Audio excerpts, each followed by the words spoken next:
कुठलीही पूर्वतयारी न करता झटपट 20 मिनिटांमध्ये तुम्ही टिफिनसाठी ही चमचमीत भाजी बनवू शकता। मग त्यासाठी कढईमध्ये 2 पळी तेल टाकायचं। तेल चांगलं गरम झालं की त्याच्यामध्ये जिरे मोहरी घालून छान तडतडू द्यायची। त्यानंतर बराचसा लसूण घालायचा आणि बराचसा कढीपत्ता घालून त्याला छान तडतडू द्यायचं। त्यानंतर एक मीडियम आकाराचा बारीक असा कांदा कट करून घ्यायचा, तो घालायचा आणि कांद्याला चांगलं कलर बदलेपर्यंत परतवून घ्यायचं।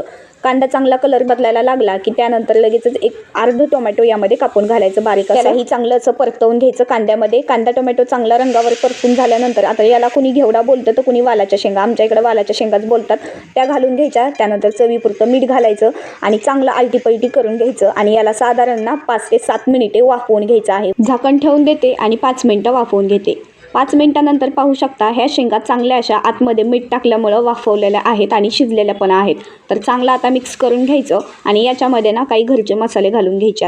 आता मसाल्यामध्ये काही आपण जास्त वापरणार नाही, फक्त हळद घालणार आहोत, धना पावडर आणि काळा मसाला आणि घरगुतीच लाल तिखट वापरणार आहोत। त्यानंतर त्याच्यामध्ये 2 चमचे इतकं शेंगदाण्याचं कूट टाकायचं। भाजलेले शेंगदाण्याचं कूट इथं मी 2 चमचे घातलेलं आहे आणि त्याला चांगलं असं मिक्स करून घ्यायचं या मसाल्यांमध्ये। तर पहा आता थोडीशी मोकळी सुटसुटीत भाजी दिसते की नाही। जास्त पण मोकळी भाजी बनवली ना की तोटरा बसतो, त्याच्यामुळे ना सरभरीत थोडीशी करायची। त्याच्यामुळे थोडासा पाण्याचा शिंतोडा मारायचा आणि परत एकदा ना चांगलं झाकण लावून वाफवून घ्यायचं। पाण्याचा शिंतोडा मारून परत 2-3 मिनिटं ही भाजी चांगली वाफवून घेतली तर व्यवस्थित अशी मस्त ही भाजी शिजलेली आहे। कुठलीही पूर्वतयारी न करता झटपट 20 मिनिटांमध्ये तुम्ही ही भाजी बनवू शकता।